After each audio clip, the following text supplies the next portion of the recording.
નમસ્કાર વિદ્યાર્થી મિત્રો. આજે આપણે unit 2 read 2 poem shaper shaped વિશે અભ્યાસ કરીશું. શેપ એટલે આકાર આપવો અને શેપર એટલે આકાર આપનાર, ઘડનાર. શેપર શેપ્ડ મીન્સ ઘડનાર, ઘડાઈ ગયો.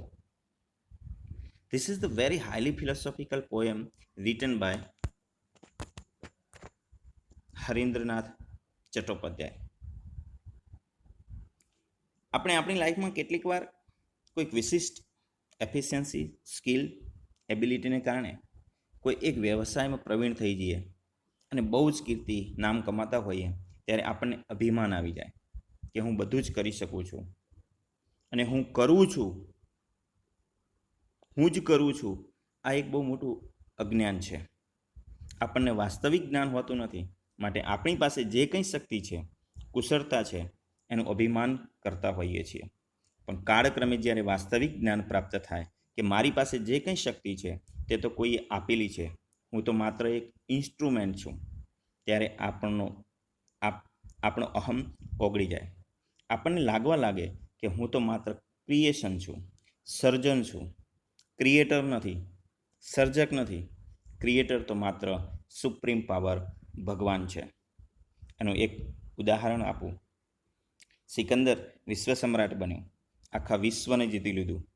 ત્યારે એને લાગવા લાગ્યું કે વિશ્વનો રાજા જ હું છું, હું બધું જ કરી શકું, હું બધું જીતી શકું. પરંતુ જ્યારે ડેથ બેડ ઉપર પડ્યો હતો, મરણ પથારીએ હતો, ત્યારે he realized that he was nothing.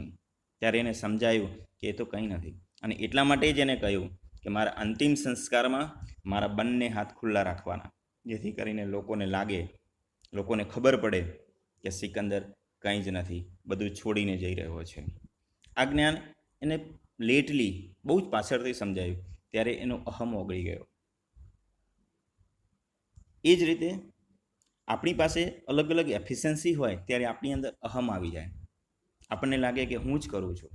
પણ વાસ્તવિક આપણી પાસે જે કંઈ એબિલિટી છે, જે કંઈ એફિશિયન્સી છે, એ ભગવાન દત્ત છે, ભગવાને આપેલી છે. અને એ જ્યારે જ્ઞાન થાય ત્યારે આપણને અહમ નહીં લાગે, આપણો અહમ ઓગળી જશે, અભિમાન રહેશે નહીં. આવું કવિએ જુદા જુદા એક્ઝામ્પલ્સ દ્વારા આપણને સમજાવવાનો પ્રયત્ન કર્યો છે. Let's understand in his own words. In days gone by, I used to be a potter who would feel his fingers mold the yielding clay to patterns on his wheels. But now, through wisdom lately won, that pride has died away. I have ceased to be the potter and have learned to be the clay. In days gone એટલે કે વીતી ગયેલા દિવસોમાં, means ભૂતકાળમાં. I used to be a potter, કવિ કહે છે કે હું એક કુંભાર હતો.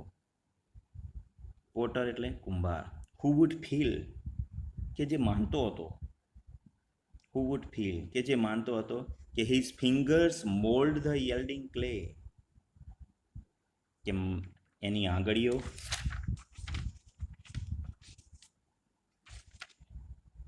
મોલ્ડ, મોલ્ડ એટલે આકાર આપવો.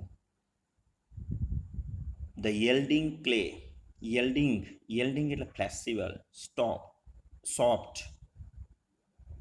ક્લે એટલે માટી. His fingers mould the yielding clay, કે એની આંગળીઓ લચીલી માટીની ચાકડા પર જુદા જુદા ઘાટ આપી શકે છે. His fingers mould the yielding clay to patterns, patterns એટલે જુદા જુદા ઘાટ આપવા. ઓન હિઝ વ્હીલ્સ, વ્હીલ્સ એટલે ચાકડો. What does the potter do? Potter moulds the yielding clay to patterns on his wheels. But now, through wisdom lately won, પરંતુ હવે પાછળથી પ્રાપ્ત ડહાપણથી, that pride has died away. Pride એટલે અભિમાન, ગર્વ. એનો ગર્વ ઉતરી ગયો, એનો ગર્વ મરી ગયો, એનો ગર્વ ઓછો થઈ ગયો. I have ceased to be the potter, અને એને લાગવા લાગ્યું કે મેં કુંભાર રહેવાનું બંધ કરી દીધું. મીન્સ હવે હું ઘડવૈયો મટી ગયો. And have learned to be the clay, અને માટી બનવાનું શીખી લીધું. લર્ન એટલે શીખવું, ક્લે એટલે માટી, earth. Once again, in days gone by, I used to be a potter who would feel his fingers mold the yielding clay to patterns on his wheels. ભૂતકાળમાં હું એક કુંભાર હતો. માનતો હતો કે મારી આંગળીઓ લચીલી માટીને ચાકડા પર જુદા જુદા ઘાટ આપી શકે છે.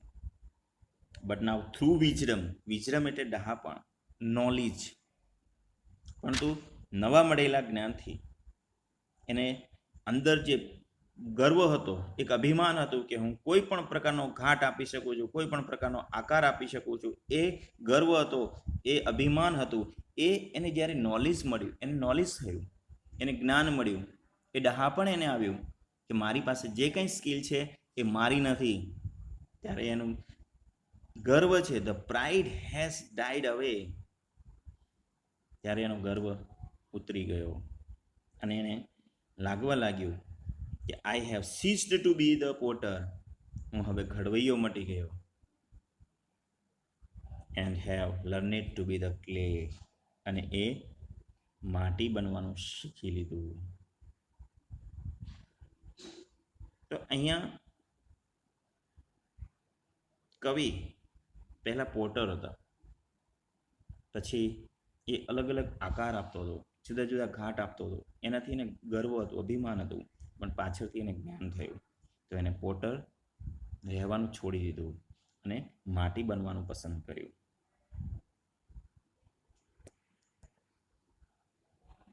Next stanza.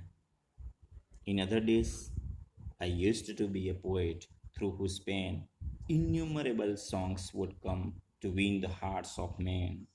But now, through new got knowledge, which I had not had so long, I have ceased to be the poet and have learned to be the song.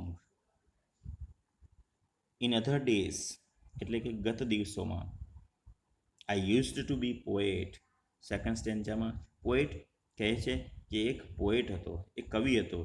I used to be a poet through whose pen, કે જેની કલમમાંથી ઇન્યુમરેબલ songs wood કમ, કે જેની કલમમાંથી અસંખ્ય કાવ્યો ઉતરતા રહેતા હતા. To win the hearts of men, કે જેમનાથી માનવોના દિલ જીતી લેવાતા. But now through new got knowledge, પણ હવે નવા મેળવેલા જ્ઞાનથી, new got knowledge which I had not had so long, કે જે અત્યારે સુધી લાગ્યું નહોતું, કે જે જ્ઞાન એને અત્યાર સુધી પ્રાપ્ત થયું નહોતું. Which I had not had so long, કે જે જ્ઞાન મને અત્યાર સુધી પ્રાપ્ત નહોતું થયું, એ જ્ઞાન મળવાથી I have ceased to be the poet, કે હું કવિ મટી ગયો. And have learned to be the song, અને મેં ગીત બનવાનું શીખી લીધું. અહીંયા પણ એક કવિની વાત છે કે in other days I use to be the poet. Second સ્ટેન્જાની અંદર એક કવિ કહે છે કે એક સમયે હું કવિ હતો કે જેના કલમમાંથી અસંખ્ય ઇન્યુમરેબલ સોંગ, ઇન્યુમરેબલ્સ મીન્સ મેની, અસંખ્ય, ઇન્યુમરેબલ સોંગ્સ વુડ કમ, કે જેની કલમમાંથી અસંખ્ય કાવ્યો ઉતરતા હતા. અને એનું એને ગર્વ હતું કે એના અસંખ્ય કાવ્યો દ્વારા to win the hearts of men, કે જે લોકોના હૃદય જીતી શકતો હતો. To win the hearts of men. પણ જ્યારે એને લાગ્યું કે જે કંઈ હું ક્રિએશન કરવું છું એ મારું નથી, થ્રુ ન્યૂ ગેટ નોલેજ, એને નવું જ્ઞાન પ્રાપ્ત થયું કે જે અત્યાર સુધી એને જ્ઞાન નહોતું, ત્યાં સુધી અભિમાન કરતો હતો, અહંકાર કરતો હતો. બટ જ્યારે એને નવું જ્ઞાન પ્રાપ્ત થયું, but through new got knowledge which I had not had so long, કે જે અત્યાર સુધી એને જ્ઞાન નહોતું થયું, ત્યાં સુધી એ ગર્વ કરતો હતો. અને જ્યારે જ્ઞાન થયું ત્યારે I have ceased to be the poet, કવિએ કહ્યું કે હું કવિ મટી ગયો. And have learned to be the song, અને માત્ર ગીત બનવાનું શીખી લીધું. અને લાગવા લાગ્યું કે હું ખુદ ભગવાનનું એક ગીત છું. I am the creation, I am not the creator.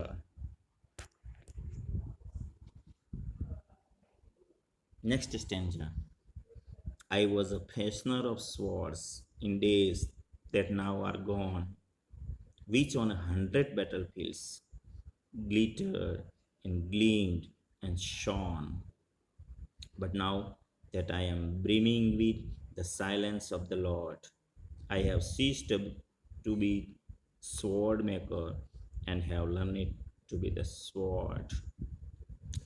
I was a fashioner of swords. Fashioner એટલે મેકર, બનાવનાર. I was a fashioner of swords. Sword એટલે તલવાર. હું એક સમયે એક કુશળ તલવાર બનાવનાર હતો, તલવાર ઘડનાર હતો. I was a fashioner of sword. અહીંયા કવિ કહે છે કે અહીંયા કવિ શું હતા? તો અહીંયા કવિ ફેશનર ઓફ સ્વોર્ડ, તલવાર બનાવનાર. In days that now are gone, પણ હવે એ દિવસો વહી ગયા છે. Which on A 100 બેટલફિલ્ડ્સ,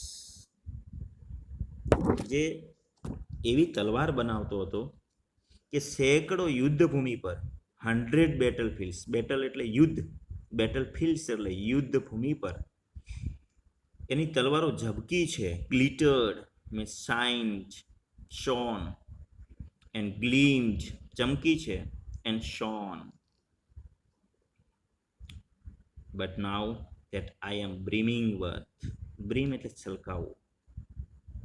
But now that I am brimming with the silence of the Lord, પણ હવે મારામાં છલકાય છે ઈશ્વરની એ શાંતિ.